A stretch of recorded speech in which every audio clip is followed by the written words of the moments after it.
ஸ்ரீ சங்கரா TV நேயர்களுக்கு நமஸ்காரம். இந்த இனிய காலை பொழுதிலே உங்கள் அனைவரையும் சுபதினம் நிகழ்ச்சியில் சந்திப்பதில் மிக்க மகிழ்ச்சி. இன்று 7/5/2025 இந்த நாள் எப்படிங்கிறத பார்க்கலாம் வாங்க. இன்றைய தினம் விஸ்வாவசு வருடம் சித்திரை மாதம் 24ஆம் தேதி புதன்கிழமை. திதி பார்த்தோம்னா வளர்பிறை தசமி திதி பகல் 10:20 வரைக்கும் இருக்கு. அதனைத் தொடர்ந்து வளர்பிறை ஏகாதசி திதியானது வந்து விடுகிறது. இன்னைக்கு நட்சத்திரம் பார்த்தோம்னா பூரம் நட்சத்திரம் மாலை 6:15 வரைக்கும் இருக்கு. அதனைத் தொடர்ந்து உத்திரம் நட்சத்திரம் என்பதும் வந்து விடுகிறது. இந்த நாள் முழுவதுமே ஒரு அமிர்த யோகம் கூடிய நாளாகவே அமைந்திருக்கிறது.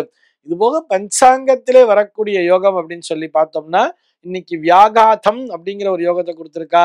கரணம் பார்த்தோம்னா கரஜை அப்படிங்கிற ஒரு கரணம் பகல் 10:20 வரைக்கும் இருக்கு. அதனைத் தொடர்ந்து வணிஜை அப்படிங்கிற ஒரு கரணமானது வந்து விடுகிறது.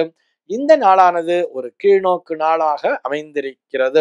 இன்னைக்கு என்ன ஸ்பெஷல் அப்படின்னு சொல்லி பார்த்தோம்னா இன்றைய தினம் பஞ்சாங்கத்திலே நிமிஷாம்பா ஜெயந்தி அப்படிங்கறத கொடுத்திருக்கா. சென்னையை பொறுத்தவரை இன்றைய தினத்தினுடைய சூரிய உதயம் என்பது காலை 5:49 சூரிய அஸ்தமனம் என்பது மாலை 6:21 சந்திர உதயம் என்பது மதியம் 2:22 சந்திர அஸ்தமனம் என்பது அதிகாலை 2:48 சம்பவிக்கிறது. பிரம்ம முகூர்த்தம் பார்த்தோம்னா நாளைய தினம் அதிகாலை 4:17 முதல் காலை 5:49 வரையில் நீடித்திருக்கிறது.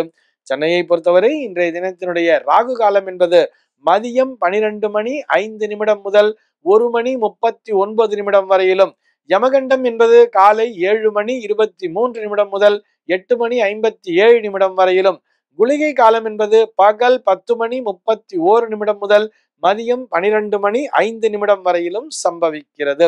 தினாந்தம் பார்த்தோம்னா இன்றைய தினம் இரவு 1:31 கொடுத்திருக்கா.